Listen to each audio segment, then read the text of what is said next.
Hi, everyone. This is Erin Helly with the Grow With Me segment. We are talking about business, wealth, and health. And today I have an awesome episode for you all about seller financing and loan assumptions.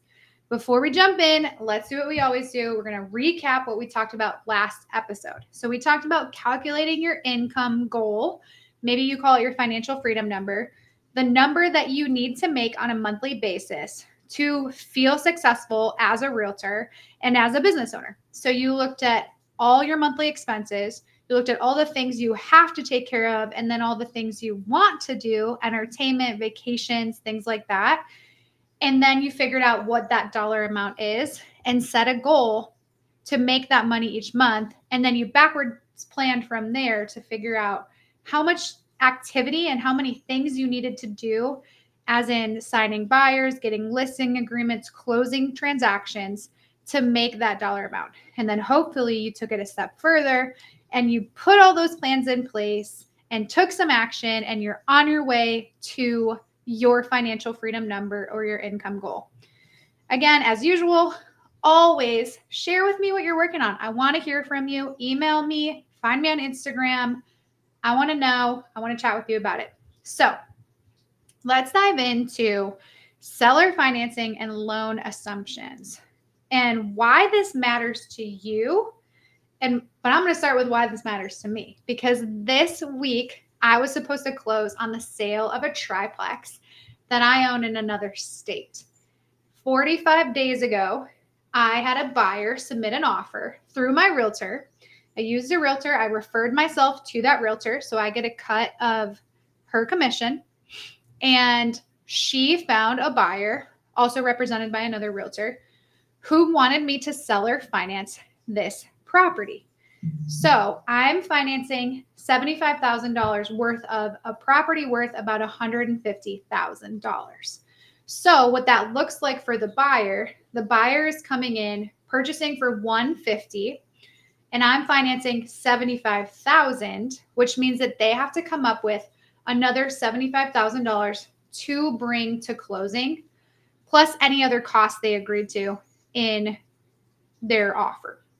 So there's a couple ways that you can do this. They can borrow that $75,000 from somebody else, or they can come up with cash. The problem with borrowing it is that me as the seller, per our contract, I want to be in first lien position, which means that my loan gets paid off first before any other loan, any other lien. So if the buyer defaults and we have to foreclose, my loan takes priority. Or if the buyer ends up having like a short sale and they have two liens on the property, mine would get covered first, hopefully in its entirety, but the bulk of the money that the buyer would bring would come to me if I agreed to let them do a short sale. But bottom line is liens matter. Lien positions matter. And typically when you get a loan on a property, that loan is going to be in first lien position. And when you get like a HELOC or a subsequent loan, that's going to go into second lien position. So a HELOC is a home equity line of credit. So that is subsequent to the original mortgage. So if you have a HELOC and you default and you declare bankruptcy, maybe you don't have enough money to pay off the HELOC when you sell the house, but the loan that gets paid off first is the primary mortgage. And then maybe the HELOC gets paid off second if there's enough. But the HELOC would never get paid off before the primary home loan. Okay, so hopefully you understand why lien position matters and why me as the seller would not accept a second lien position, especially in this case where my loan is half of the value of the property. They could potentially be getting a second loan for the same amount of money. So I asked this question up front because I had a feeling that we might come down to the end, just like we are, and we wouldn't be able to close because they were trying to get a loan on the down payment, and that lender wouldn't be okay with my loan taking priority over theirs. And just as I suspected, That's exactly what happened, despite assurances from both realtors that this wouldn't happen. So, what happened? Essentially, my realtor, who has said over and over again, I don't know anything about this, just crossed her fingers and hoped that this would just magically work out. The other realtor didn't understand lien positions and didn't understand why having two loans or two lenders would even matter in the closing. But hopefully you can see right now, it does very much matter. And if I'm not taking first lien position, I'm not selling this property to this buyer. Okay, so I clarified all this up front. Didn't have a good feeling about it. Honestly, didn't put a ton of stake in this, but now that we're really close to closing or should be closing, both realtors are freaking out, but they've kind of created this situation because of their lack of understanding. And that's why I want to make sure that you guys are equipped and understand these terms and these opportunities for your buyers and sellers. But if you don't understand them and you can't educate your buyers and sellers on them, they're going to become liabilities and not opportunities. Okay, so let's start with defining seller financing. So, seller financing is basically when the seller of the property provides financing to the buyer. So, they basically become the bank. And you can come up with any terms that you want. Whatever the loan amount is, whatever the interest rate is, whatever the term is, how the loan is amortized is all negotiable between the buyer and the seller. And you, as the realtor, have to help them navigate that, which means you've got to bust out an amortization schedule, an amortization calculator, mortgage calculator, so you can help your buyer or your seller figure out what those monthly payments are going to be, which again requires an understanding of this whole process. Okay, so the seller is going to have the mortgage and the note recorded so that those are, recorded documents so that if the buyer does default, they do have some recourse and then they can potentially take the property back or do whatever they need to do to become made whole if the buyer defaults. Okay, so what are the benefits here for the sellers and buyers? These can typically lead to quicker transactions because there's a lot less underwriting. Typically with the seller just being an individual, it's just less bureaucratic, more flexibility, and your buyer pool is expanded, which could be good, could be bad. It's a little bit better when you're looking at investment properties because you can essentially look at the performance of the property and you want to make sure that that income can cover the mortgage, as opposed to a primary residence where you're relying on the borrower, the buyer who's going to live in there to make enough money to cover that mortgage. So the two are not always the same. So you have to do a little bit of vetting, a little bit of due diligence on your part as the seller or as the realtor for the seller, to make sure that they understand all these implications and understand that you need to get a good qualified buyer to make this happen. Okay. So where this works, the seller ultimately has to have equity. So the reason I'm able to finance $75,000 to my buyer is because I owe less than that on the mortgage. If I owed $100,000 on the mortgage and I sold it and they only brought me $75,000 as a down payment, it's not going to cover what I owe on the mortgage, which means the seller, myself, has to bring money to closing. I'd have to bring $25,000 to closing plus fees. So that's not really ideal. It works better if the seller has equity or owns the property outright and doesn't have a mortgage at all. That's the best case scenario.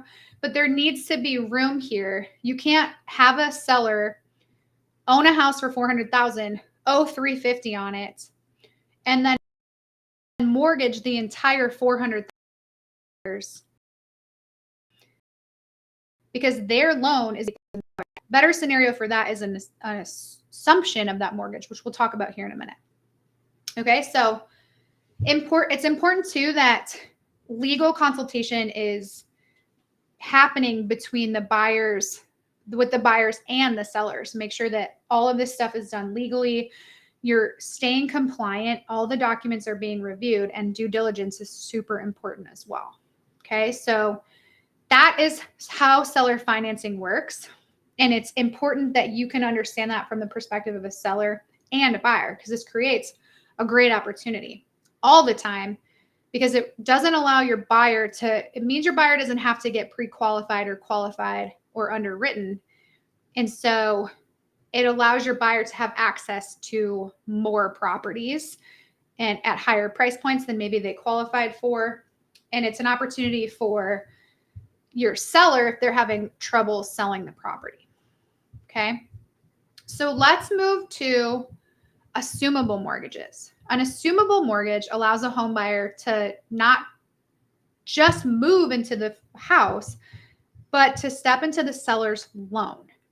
So the remaining balance on the loan, the repayment schedule, and the rate will be taken over by the new owner. This is really great when mortgage rates are high. It makes these transactions really attractive to buyers because they could save thousands of dollars by taking over the home loan at an interest rate way below what the current market is offering. So typically only government-backed mortgages, ones that are backed by the Federal Housing Administration, can qualify as assumable mortgages. So that's step one in this process. If you're representing a seller and you want to see if they can sell their house with a mortgage assumption, you need to first verify that the mortgage is assumable. They just need to ask their lender that or reference their promissory note and their loan documentation. It will state it right in there. So the buyer is going to take on the home's remaining debt, but they're also going to have to cover the difference between the mortgage balance and the home's current value. This needs to be in cash or a second mortgage. But we already talked about the complications of a second mortgage and lien positions. So when you're helping a buyer find this down payment or the difference between the mortgage balance and the current value, you need to make sure that the lenders you're speaking with understand the structure of the deal and know that they're going to be in second lien position subsequent to the primary mortgage on the property. Okay. So let's talk about what this looks like. Let's say you have a seller who wants to sell their house. It's worth $400,000 and they want to sell it for $400,000 and their mortgage balance is $350,000. Let's say they have a great rate. Let's say they're at 2.75%. And the best the buyer can get is 7%, just as an example. So the buyer is going to be really interested in this deal because they're going to save so much money in interest because they're going to get this great interest rate. So they're going to make an offer for $400,000, assuming the loan, but they have to cover that $50,000 difference because they're going to take over the mortgage balance, which is $350,000, but the price of the home is $400,000. So that $50,000 difference has to be covered in cash or has to be a second mortgage or a loan that will be in second lien position because that money will have to be brought to closing and the seller nets that at closing after everyone's fees and commissions are paid. Okay. Other things you need to know about assumable mortgages. They take a long time. I've never seen an assumable mortgage or a loan assumption take place in less than 90 days. And that's an awesome timeline. You're going to plan for like 6 to 7 months in more cases. And this is primarily because the lender doesn't really make any money off of this. There's no new origination fee. They are just going through the wickets of transferring this over and they're going to take their sweet time. Communication is going to be tough, I promise you. But that's where you as the realtor manage expectations, make sure everybody's aware this is going to take a really long time, get the initial timeline estimate from the lender and communicate that, make sure both sides are tracking and make sure that that's just an estimated closing date and it's probably going to be delayed. So, and just get them to buckle up and be patient. That's the hardest part. Communication with the lender is going to be hard. And a lot of times it's going to have to be the seller doing that communication because their name is on the loan. And you as the realtor might be limited with how much information you can get directly from the seller. So paint that picture up front. Make sure that everyone understands that. Make sure that you understand that so that you can have a very successful closing and everyone can be happy in the end. Okay. So your challenge from this episode is to educate your buyers. Any buyer that you have in your pipeline right now, maybe you have an agreement with them, maybe you're trying to get an agreement with them, explain to them these options, which are great right now. I'm recording this in May of 2024 when rates are still pretty high. So this is a great opportunity for your buyers to find properties that they can assume the loan on and get a lower interest rate. It's very, very compelling and appealing to them. So go and educate your buyers on that. Then look at your listings and any potential listings and figure out whether your seller can offer seller financing or can have the buyer assume their loan. And work it out in your head. Make sure you have this prepared for what this is going to look like. Figure out the mortgage balance, what the property's worth, what that delta is. Explain this to your seller. Explain to them how they can take advantage of this opportunity and showcase your knowledge. Show them what you know and how you are here to create solutions for your buyers and sellers and also for their sellers and buyers. This is about creating a solution that works for everybody. Okay? So that's it. Get out there, get after it. Make this challenge happen. Let me know how it goes. And I will see you next time. This is Erin Helly with Grow With Me. We just talked about business, wealth, and health. I'll see you guys soon. Bye.